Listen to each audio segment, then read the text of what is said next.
بسم الله الرحمن الرحيم. الحمد لله والصلاة والسلام على رسول الله وعلى آله وصحبه ومن والاه. ربنا آتنا في الدنيا حسنة وفي الآخرة حسنة وقنا عذاب النار. ربنا آتنا من لدنك الرحمة وهيئ لنا من أمرنا رشدا. ئازیزان و خۆشەویستان لە هەر کوێیەکەن سڵاو و ڕەحمەت و بەرەکاتی خوای گەورەتانە سەر بێ. من عەبدوڕەحمان عەبدوڵڵا تاوەگۆزی بانگخواز پێم خۆشە لە زنجیرە بەرنامەیەکە لە دەستگای ستاندار لە خزمەتتان ئابین بە ئومێدی ئەوەی ئێمە خێر بڵێین و ئێوە خێر ببیسن و خێر بگەین نەدڵی یەکتری بە ئومێدەی خوای گەورە لە هەموو لایەکمانی قبول بکات و بیکاتە توێشوی ڕۆژی قیامەتمان.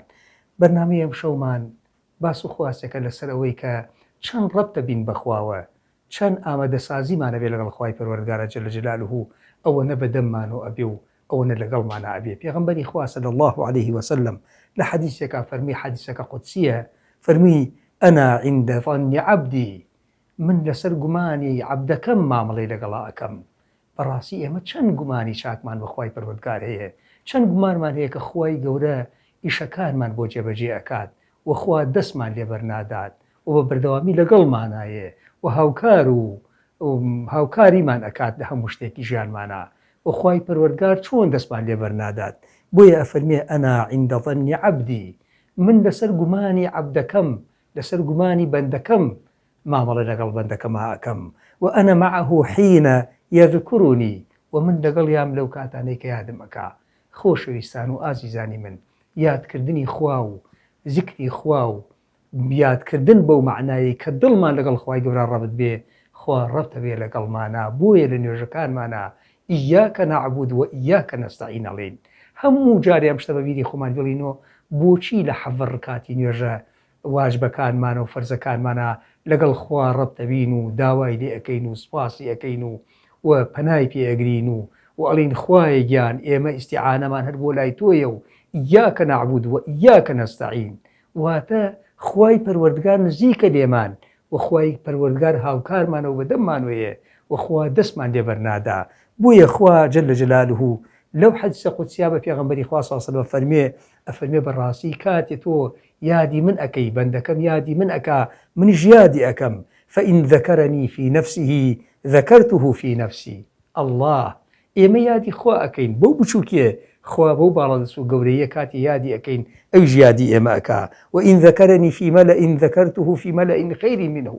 لەناو کۆمەڵی خەڵکا ئەگەر باسمان بکا، لەناو تاقمی خەڵکا ئەگەر یادمان بکا، و لەناو 2 کەس و 3 کەس و 100 کەسا یادمان بکا، ئێمە لەناو کۆمەڵێکی زۆرترا یادی ئەەکەین و دەنگ و ڕەنگی گەورە ئەەکەین و خۆشەویستی ئەەکەین و لە ئاسمان و جاڕی بۆ ئەدەین. بۆیە خۆشەویستەکانم، ئێمە بە یادکردنی خوا و زەن و گومانێک کە خوا دەستمان لێبەر نادا و لەگەڵمانە ئەبێ کاتێ لەگەڵ یا ئەژین و کاتێ بەندایەتی بۆ ئەەکەین، خوا بەقەدەر ئەوە زیاتر و زیاتر و زیاتر یە بەدەم ئێمەوە. وإن ذكرني في ملأ ذكرته في ملأ خير منه. ئەوە حەدیثەکە ئاوا ئەفەرمێ ئەگەر ئەو بە تەنیا یان لە شوێنێکە لەناو خەڵکا یادی ئێمەکە، ئێمە لەناو کۆمەڵێ خەڵکی باشتر و چاکتر و دیارترا یادی ئەوەکەین و باسی ئەوەکەین. وإن اقترب إلي شبرا، ئەگەر بۆ یەک بست نزیک بێتوە لە ئێمە، بۆیە کاتێک باسی ئەم ئومێدە ئەەکەین، باسی ئەم ڕەبتە ئەەکەین لەگەڵ خوا، باسی ئەوە ئەەکەین کە خوای گەورە دەستمان لێبەر نادا. خوا جەل جەلاله پێمان فەرمێ وإن اقترب إلي شبرا، ئەگەر تۆ بستێک لە من نزیک بیت، تقربت إليه ذراعا. خوای پەروەردگارە فەرمێ ئێمە نزیکە بینەوە لە ئەو باڵێک، بستێک بۆ باڵێک، بۆ چەند باڵێک. بۆیە خوا جەل جەلاله ئاوامان پێ ئەفەرمێ وإن اقترب إلي ذراعا اقتربت إليه باعا. الله، لەو نیعمەتە گەورە خوا لەگەڵ ئێمە ئەیکا، لەو فەزڵە گەورە خوا لە بەرامبەری ئێمەوە ئەیکا. خوایەک بەو هەموو دەسەڵات و بەو هەموو ئیمکانیەت و تواناوە لە بەرامبەر عەبدێکی زەعیفی لاواز کە محتاجی هەناسەدانە، کە محتاجی بیستنە، کە محتاجی بینینە، کە محتاجی خەوتنە، کە محتاجی هەموو شتێکە لەم سەر زەویا و لە ئاسمانە خوای گەورە بیکاتە نسیبی و پێی ببەخشێ، محتاجە خۆی ناتوانێ بەرهەمی بێنێ. بۆیە ئەفەرمێ جەل جەلاله فەرمێ بەڕاستی ئەگەر ئەو باڵێک بێ بەدەمی منەوە، باعێکم بەدەمی ئەوە، چەند هەنگاوێکی گەورەیەم بەدەمی ئەوە.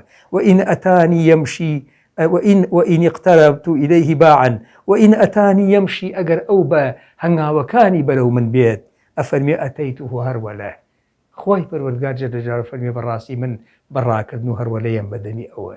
ئازیزەکانم ئەو بەو ئومێدە و بەو زەنەوە لەگەڵ خی پەروەردگارە کاتێک ئەژین ئەبێ چەند خاڵێک لە بەرچاو بگرین. خاڵی یەکەم کە لە بەرچاوێک نەبێ حوسنی عەمەلمان هەبێت، ئەبێ کردارە جوانەکانمان هەبێت. کردارە جوانەکان واتە هەر شتێک لای خوا مەقبولە و هەر شتێک لای خوا ڕەزامەنی خوای لەسرە ئەبێ ئێمە ئەوە جێبەجێ بکەین. بۆیە زانایان ئەفەرمونون عند ظنی عەبدی خوا ئاوا مامەڵە لەگەڵاکە کە بەڕاستی چەند عەمەلی جوانەکەی بۆ خوای پەروەردگار، چەند شتی جوان ئەنوێنی بۆ خۆی پەروەردگار. بۆیە بەدڵنیایی وەخوا لە هەموو کات و ساتێکە لەگەڵ بەندەکانی خۆیەتی دەستیان لێبەر نادا. پێغەمبەری خوا صلی الله عليه وسلم لێکێک لە دوعا مبارەکانە فەرمێت خوای گیان ولا تەکلنی إلی نەفسی طەرفەتە عین. ئەی پەروەردگاری من، ئەی خوای ئاسمان و زەوی، من دەرەدەستی نەفسی خۆم بۆ چاوتروکانێک.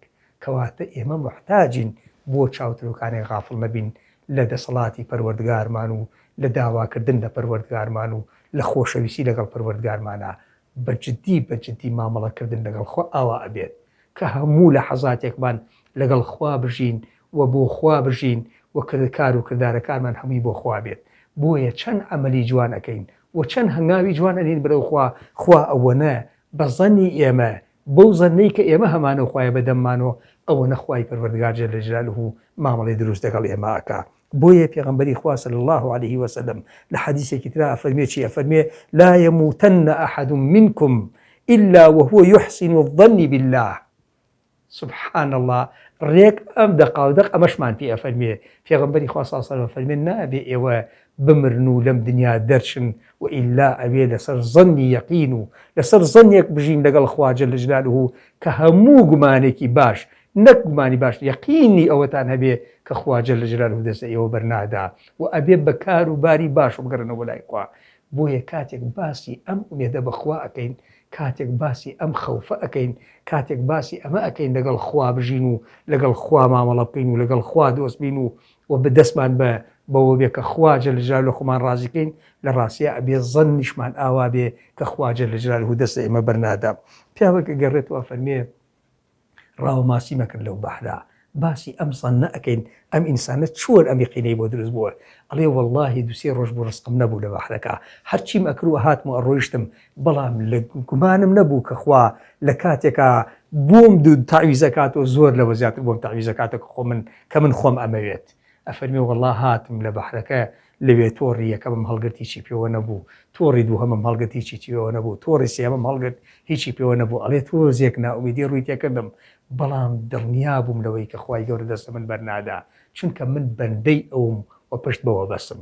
ئەفەرمێ وەڵڵاهی تۆڕی سێ چوارم لێ کردو ماسیەکی پێوە بوو زۆر گەورە بوو، ماسێکە نزیکەی 8 کیلۆوە بوو. ئەڵێ لە تەوەقعم کرد ماسەکەم بردبێ بە تۆڕەکەوە، لێم کردو و فڕەمما ناو بەلەمەکەوە. ئەڵێ دەستی کرد بە شەڵپەشەڵ لە بەلەمەکە و هەڵبەز و دابەز و کەوتەوە بەحرەکەوە. وتم ئەی خوای پەروەردگار، حتمەن تۆ خێرێکە بینی بۆ من. ئەوە ماسیەک تەسەورم کرد بە مردویی گرت پێتم بە تۆڕەکەەوە و بیخەمە ناو بەلەمەکەمەوە، چۆن هەڵبەزی کرد و کەوتەوە ناو بەحرەکە. ئەڵێ یەک تۆڕم مابوو بەرەو تۆڕەکەی تر هەنگاومەنا. باسی ئەم زەنە ئەکەین لە بەرامبەر خوای پەروەردگارەوە کە ئێمە چ زەنێکە بین بەخوا. وتم خوایە من عەبدی تۆم و تۆ دەست لە من بەرنادەی. وتی ڕێک وام بد. وتم بۆ چاوتروکانێک دڵنیام هەتا ئەو لە حەزاتەی کە ڕۆحت بە من بەخشیوە ڕستقیشم ئەدەی. وتی تۆ سەوڵم لێ لە بەلەمەکەەوە ئەچوم بۆ تۆڕەکەی تر. وتی خەریک بوو ئەگەشتمە تۆڕەکەوتی دوو ماسی بە شوێنیەکە هەڵبەز و دابەزیانە کرد لە ئاوەکە و ئەو هەڵەزها و ئەو بەدوایە ئەو هەڵەساو ئەو بەدوایە. وتی یەکەم ماسی بە قەراخی بەلەمەکە ماچووە خوارەوە، دووەم ماسی کەوتە ناو بەلەمەکەی من ئەڕۆیشت. وتی کەوتە ناو بەلەمەکەمەوە. وتی بڕواتان بێ لە ماسەکەی جاری پێش و گەورەتر بوو. وتی وەستام و وتم خوایە ئەو زەنەی من چۆن بوو لەگەڵ تۆ و تۆ چۆن مامەڵەت لەگەڵ منا کرد. دڵنیا بووم تۆ ڕستێکم پێدەی لەو ڕستقە باشتر کەنی من نەبوو چووە بەحرەکە. وتی وەڵڵاهی 3-4 کیلۆ لە ئەو زیاتر بوو. بۆیە عەزیزەکانم کاتێک کە ڕوو ئەەکەیتە خوا ئەبێ یەقینت هەبێ کە خوا جەل جەلالوهو دەستە تۆ بەرنادا و بەجێڵ ناهێڵێ. ئەزانن پێغەمبەری خوا صلی الله عليه وسلم لە کۆچا کاتێ لەگەڵ پێشەوا و بەکری خۆشەویستا هەنگاوەنێن و ئەشنە ئەشکەوتەکە پێشەوا بکرە فەرمێ زۆر ترسام، زۆر ناڕەحەت بووم، زۆر دڵگران بووم کاتێکە قورەیش بە هەموو جەبەروتێک و هاتبوون لە بەردەمی ئەشکەوتەکە وەسابوون و من و پێغەمبەری خوا صلی الله عليه وسلم لە ئەشکەوتەکە خۆمان حەشاردا بوو.